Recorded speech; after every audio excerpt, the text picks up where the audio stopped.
Welkom bij ons kanaal. In hierdie video wys ons vir jou 'n lekker en maklike resep pudina chutney, ook bekend as kruissement chutney. In Indië word pudina chutney gewoonlik saam met Suid-Indiese disse soos idli, dosa, chapati, rysbakkie of gewone wit rys bedien. Maar in Suid-Afrika kan jy hierdie verfrissende chutney ook saam met vegetariese disse soos chakalaka, pap, vetkoek met groentevulsel, stampmielies en bone, of selfs met geroosterde mielies en groentekebabs geniet. Dit gee 'n koel en pittige geur aan jou gunsteling geregte.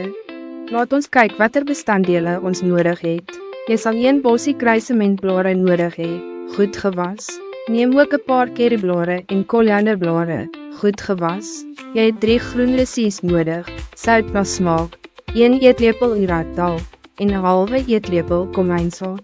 Neem 1 medium groot ei, gekap in stukke. Voeg 1 eetlepel tamarind by, jy kan dit in water week of direct byvoeg. Jy het ook 1 koppie gerasperde klapper nodig, en 1 eetlepel gemmer en knoffelpasta of stukkies. Nou kyk ons hoe om dit voor te berei. Neem 'n pan en voeg 1 eetlepel olie by. Sodra die olie warm is, voeg die iraatdal en komijnsaad by. Braai dit totdat die dal ligrooi word. Voeg dan die gekapte ei, groen russies, gemmer en knoffel by. Braai dit totdat die eie goed gaar is. As jy nie knoffel gebruik nie, kan jy dit uitlaat. Voeg nou die curryblare, korianderblare en uiteindelik die kruissementblare by. Braai alles totdat die blare krimp en die rou geur verdwyn. Skakel die stoof af en laat die mengsel heeltemal afkoel. Sodra dit afgekoel is, plaas dit in 'n menger.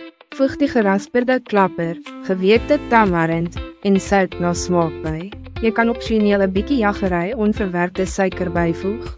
Voeg dan 'n klein hoeveelheid water by. Maal dit tot 'n gladde chutney.